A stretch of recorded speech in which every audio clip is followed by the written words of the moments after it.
늑대가 들려주는 아기 돼지 삼형제 이야기를 들려줄게요. 제리와 몰리에게. 존 세스카 레인 스미스. 늑대가 들려주는 아기 돼지 삼형제 이야기입니다. 아기 돼지 삼형제 이야기는 누구나 알고 있지? 아니면 적어도 알고 있다고 생각할걸? 하지만 내가 너희들에게 비밀을 하나 알려줄게.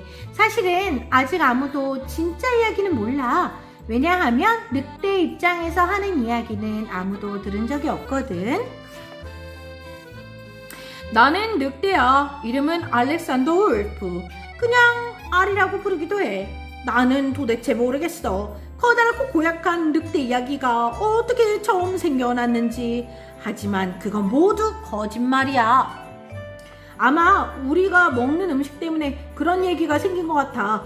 하지만 우리 늑대가 토끼나 양이나 돼지같이 귀엽고 조그만한 동물을 먹는 건 우리 잘못이 아니야. 원래 우리는 그런 동물을 먹게끔 되어 있거든.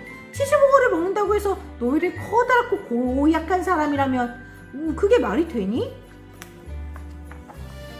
하지만 내가 지금 얘기하고 싶은 건 커다랗고 고약한 늑대 이야기는 새빨간 거짓말이라는 거야.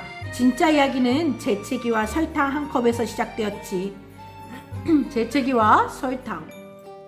This is the real story. 이것이 진짜 이야기지.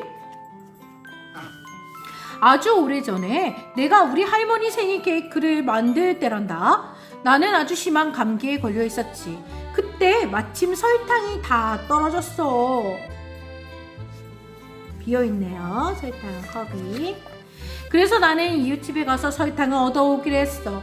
이웃집은 바로 돼지네 집이었지. 그런데 이 돼지는 머리가 좋지 않았어. 글쎄, 자기 집을 지푸라기로 지었지 뭐야. 그게 말이나 되는 얘기야? 제정신이라면 누가 지푸라기로 집을 짓겠어. 내가 문을 두드리자 문이 그만 떨어지고 말았어. 그렇다고 남의 집에 불쑥 들어갈 수는 없잖아. 그래서 주인을 불렀지. 아기 돼지야, 아기 돼지야, 안에 있니? 아무 대답이 없었어. 나는 그냥 집으로 돌아가려고 했지. 우리 할머니 생일 케이크 넣을 설탕을 얻지 못한 채로 말이야. 바로 그때 내 코가 근질거리기 시작했어. 재채기가 날 것 같더라고. 나는 코를 벌렁거리며 숨을 들이마셨어. 그러고는 요란하게 재채기를 했지. 에치. 그랬더니 어떻게 됐는지 아니? 그 망할 지푸라기 집이 몽땅 무너지고 말았어. 그리고 지푸라기 더미 한복판에 첫 번째 아기 돼지가 있는 거야.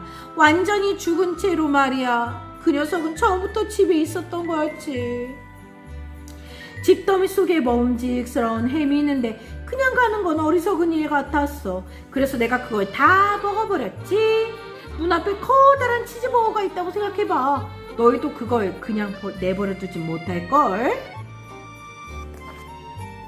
나는 기분이 좀 좋아졌어. 하지만 여전히 설탕은 못 얻었잖아. 그래서 나는 그 옆집으로 갔어. 그 집은 첫 번째 아기 돼지의 형네 집이었지.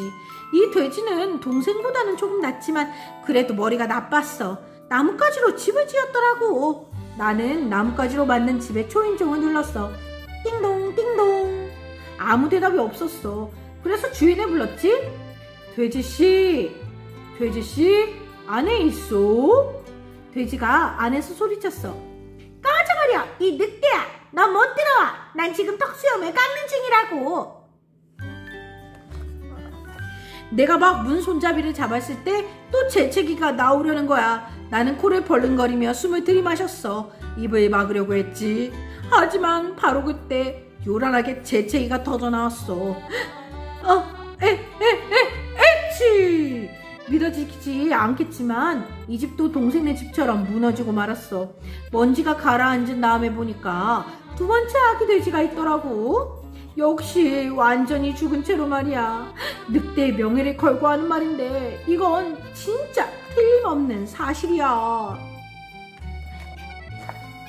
너희도 알지? 음식을 바깥에 그냥 놔두면 상하고 만다는 사실. 내가 할 수 있는 일은 단 한 가지. 그걸 먹어 치우는 것 뿐이었어. 돼지를 2마리나 먹고 나니까 배가 너무 불렀어. 하지만 감기는 많이 나은 것 같았지. 그래도 우리 할머니 생일 케이크에 넣을 설탕은 못 얻었잖아. 나는 다시 그 옆집으로 갔어. 이 집은 죽은 두 아기 돼지의 형네 집이었지. 이 돼지는 삼형제 중에서 가장 머리가 좋았어. 벽돌로 집을 지었더라고.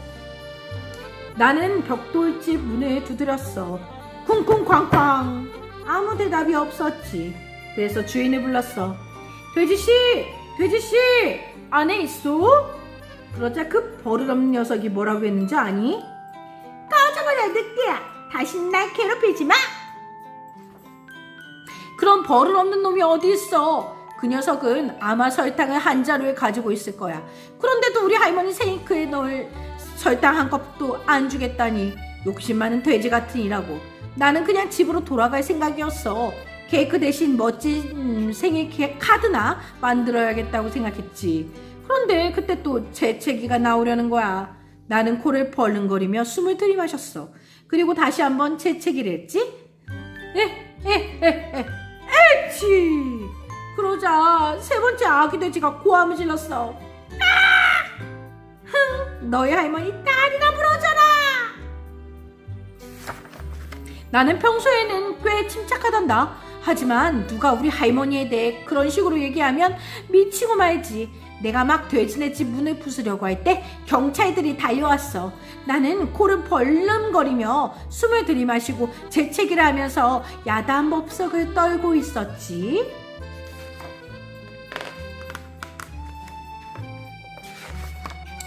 나머지는 너희가 알고 있는 대로야. 신문 기자들은 내가 돼지 2마리를 먹어치웠다는 걸 알아냈어. 그들은 감기에 걸린 늑대가 설탕 한 컵을 얻으러 왔다는 이야기는 독자의 흥미를 끌지 못할 거라고 생각했지. 그래서 코를 벌렁거리며 숨을 들이마신 다음 입김을 세게 불어 집을 부숴버렸다는 이야기를 꾸며낸 거야. 나를 커다랗고 고약한 늑대로 만들었지. 이렇게 된 거였어. 이게 바로 진짜 이야기지. 나는 누명을 썼다고. 억울해. 하지만 너희는 나한테 설탕 한 컵쯤은 구워줄 수 있겠지?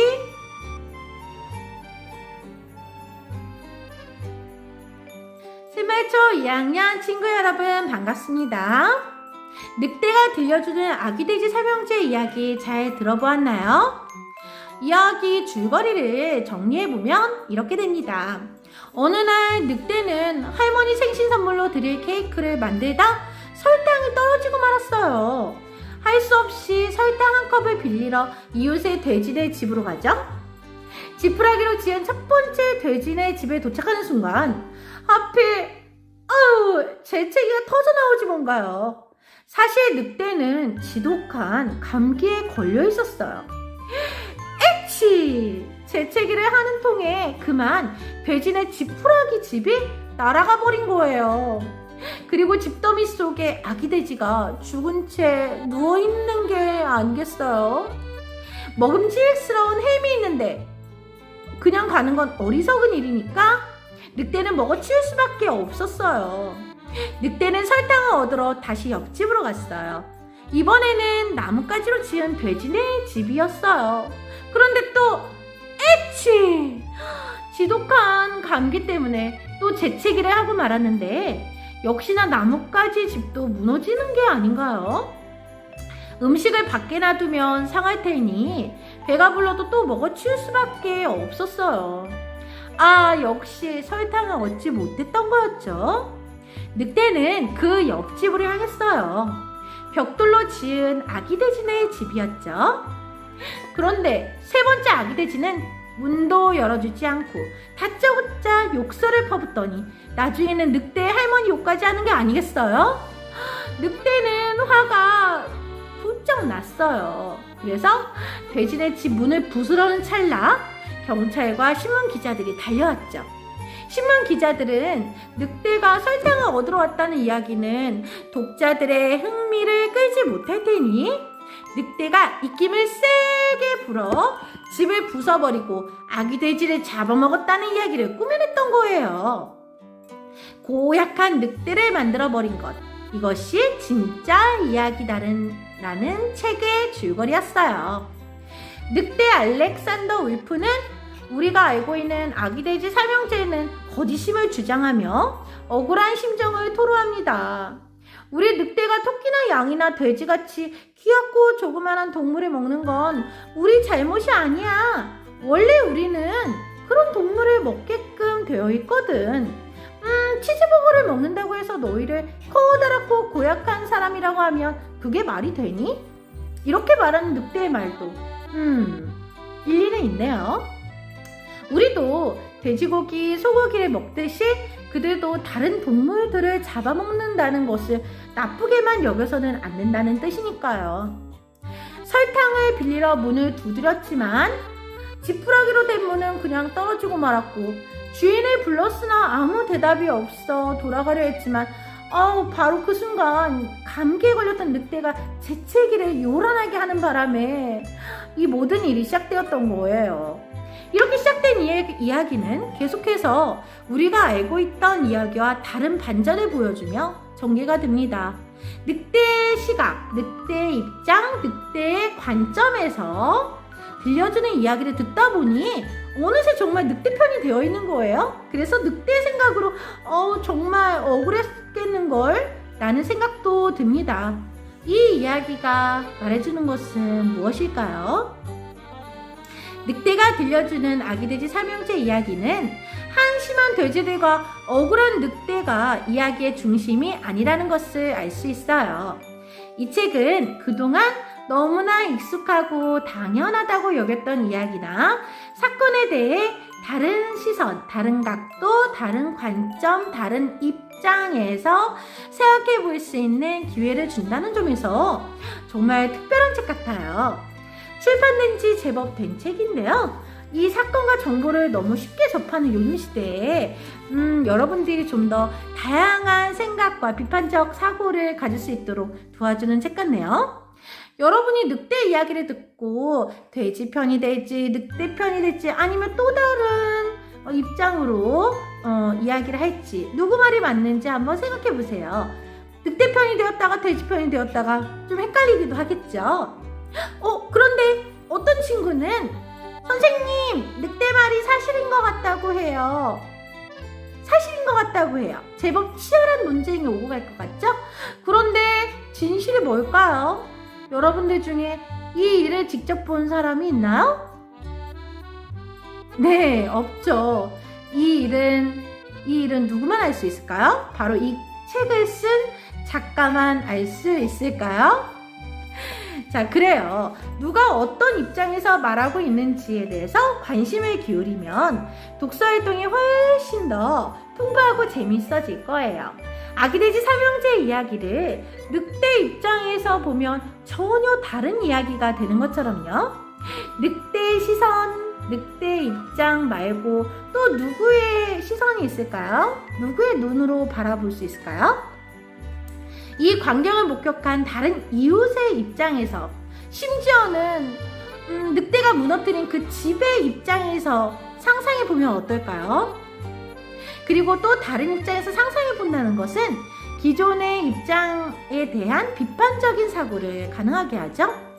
이처럼 독서활동에는 많은 상상력이 필요한 거예요. 과거는 가보지 않은 낯선 시간이나 낯선 장소 등등으로 우리가 만들어서 다른 사람의 관점에서 익숙하게 여겨지는 인물이나 사건을 낯설게 보는 거죠. 즉, 엉뚱하게 생각해 보는 거예요. 늑대가 들려주는 아기돼지 삼형제의 이야기처럼요. 자, 그럼 여러분의 오늘 과제는 이 책을 읽은 사람으로서 이 책의 주인공인 늑대에게 여러분이 해주고 싶은 말을 적어주세요. 옆에서 다 지켜봤고 늑대가 한 이야기까지 우리가 전부 들었잖아요. 그러니까 여러분이 늑대에게 해주고 싶은 말이 있지요? 네, 맞아요. 바로 그거를 배움 노트에다가 적어주세요. 늑대야, 내 생각에는 말이야, 너가 이렇게 했었는데 이러이러한 생각이 들었어. 이렇게 해줬으면 좋겠어. 뭐 이런 여러 가지 말들을 배움 노트에다가 적어보세요. 이해되셨죠? 자, 여러분, 독서활동 재밌게 잘 하고 선생님과 다음에 또 만나도록 해요. 그럼 다음에 또 만나요. 안녕!